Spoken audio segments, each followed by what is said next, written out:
जय श्री राम दोस्तों, आज का अनुभव बिल्कुल ही अद्भुत होने वाला है। किस प्रकार हनुमान जी ने अपने इस भक्त की परीक्षा ली और किस प्रकार हनुमान जी ने अपने इस भक्त को इस महासंकट से बाहर निकाला। जब इस भक्त का भरोसा टूट गया था तो कैसे हनुमान जी ने इनको संवारा। जय श्री राम दोस्तों, मैं हूं आपका दोस्त उद्धव अग्निहोत्री। तो दोस्तों, आज के इस अनुभव को शुरू करते हैं। सभी भक्तों को मेरा जय श्री राम। मेरा नाम सुदीप है और मैं मध्य प्रदेश का रहने वाला हूँ। मैं मध्य प्रदेश के अनुपम जिले का रहने वाला हूँ और मेरे गांव का नाम पटना है। बात 2020 की है, जब मेरी पूरी फैमिली को कोरोना हो गया और मेरी मम्मी 70 साल की है और उसको भी कोरोना हो गया। मैंने सभी घर वालों को हॉस्पिटल में भर्ती कर दिया, लेकिन मेरी माँ 70 साल की है और वह इधर से उधर भी नहीं जा सकती है, उन्हें पकड़ कर ले जाना होता है। इसीलिए मैं उनकी देखरेख घर में कर रहा था और सब कुछ मैं घर में ही, उनके खाने की व्यवस्था, उनके लिए सब चीज़ों की, दवाइयों की व्यवस्था मैंने घर में ही कर दी थी। लेकिन मैंने देखा कि मम्मी की जो रिपोर्ट है वो अभी कोरोना की रिपोर्ट आई नहीं थी, लेकिन डॉक्टर ने कह दिया था कि इनको पॉजिटिव है।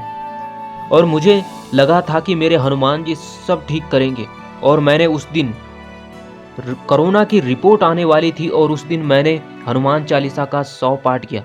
और उसके बाद जब मैं सुबह मेरे पास रिपोर्ट आई तो डॉक्टरों ने कहा कि पॉजिटिव है। यह देखकर मैं हनुमान जी से मेरा भरोसा थोड़ा उठ गया और मैंने हनुमान जी से शिकायत की कि हे प्रभु, ये क्या हो गया। मम्मी की तबीयत और ख़राब हो गई। मजबूरन मुझे उन्हें हॉस्पिटल ले जाना पड़ा, लेकिन उस हॉस्पिटल में जो डॉक्टर थे उन्होंने कहा नहीं, यहाँ पे तो कोई जगह ही नहीं है। और मैंने देखा कि अगर मैं वहाँ मम्मी को अगर रोक भी दूँ तो वहाँ पर मम्मी के लिए कोई व्यवस्था नहीं है। यह देखकर मैंने हनुमान जी को पुकारा। तभी डॉक्टर ने फिर से मुझसे कहा कि यहीं से बगल में थोड़ी दूर पे यहाँ पे एक कोरोना सेंटर है, आप इन्हें वहाँ ले जाइए, वहाँ पर और अच्छी व्यवस्था है। मेरे हनुमान जी की ही यह कृपा थी। मैंने मम्मी को उस कोविड सेंटर ले जाए तो देखा कि वहाँ पर जो कोविड के मरीज है उनके लिए अलग अलग रूम है और मैंने मम्मी को वहीं पर रख दिया और उसके बाद मैं वहाँ मम्मी के साथ रहने लगा। मैंने हनुमान जी से प्रार्थना की कि हे प्रभु, अब आप पे ही भरोसा है।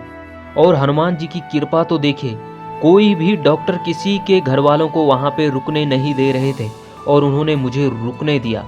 और वहाँ पर एक प्रॉब्लम और थी, क्योंकि बाथरूम थोड़ा दूर था। मैंने हनुमान जी से फिर प्रार्थना की कि हे प्रभु, अगर यहाँ पे बाथरूम थोड़ा नज़दीक होता तो अच्छा था। हे प्रभु, कुछ ऐसा हो जाए जो मैं मम्मी को, अगर मम्मी को ज़्यादा प्रॉब्लम ना हो यहाँ से वहाँ तक ले जाने में। और आपको यकीन नहीं होगा, दूसरे ही सुबह वहाँ पे 2 व्हील चेयर आ गई। यह तो मेरे हनुमान जी ही सब कर रहे थे। और डॉक्टर ने कहा कि इनका ठीक होना मुश्किल है, यह 70 प्लस है और इनकी जो इम्यूनिटी सिस्टम है वह शायद यह रिकवर नहीं कर पाएंगे। डॉक्टर मुझे यही कह रहे थे, लेकिन मुझे अपने हनुमान जी पर पूरा भरोसा था और 3 दिन के अंदर मम्मी बिल्कुल ठीक हो गई। और डॉक्टर भी हैरान थे कि इतनी वृद्ध 3 दिन में कैसे ठीक हो गई। उन्होंने कहा यह कोई चमत्कार ही है, जो चमत्कार ने ही इन्हें ठीक किया है। जब मैं उन्हें घर ला रहा था तो डॉक्टर ने मुझे यह कहा, ये मेरे हनुमान जी ने ही किया था। और उसके बाद मुझे ध्यान आया कि मेरे हनुमान जी मेरी परीक्षा ले रहे थे और मैं इस परीक्षा में फेल हो गया, क्योंकि मेरा हनुमान जी के प्रति भरोसा डगमगाने लगा था।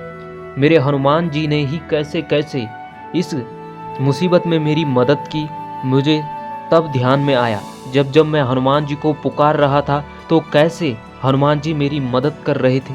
अंत में मैं इतना ही कहूँगा कि सच्चे मन से उन्हें याद किया जाए और उन पे भरोसा दृढ़ हो, चाहे मुसीबत कितनी भी बड़ी क्यों ना हो। हनुमान जी अपने भक्तों की परीक्षा भी लेते हैं और जब वह परीक्षा लेते हैं तो वह अपने भक्तों को कुछ नहीं होने देते हैं। जय श्री राम। तो देखा दोस्तों आपने किस प्रकार हनुमान जी ने अपने इस भक्त की मदद की। तो दोस्तों, फिर मिलेंगे एक ऐसे ही अनुभव के साथ, तब तक के लिए जय श्री राम।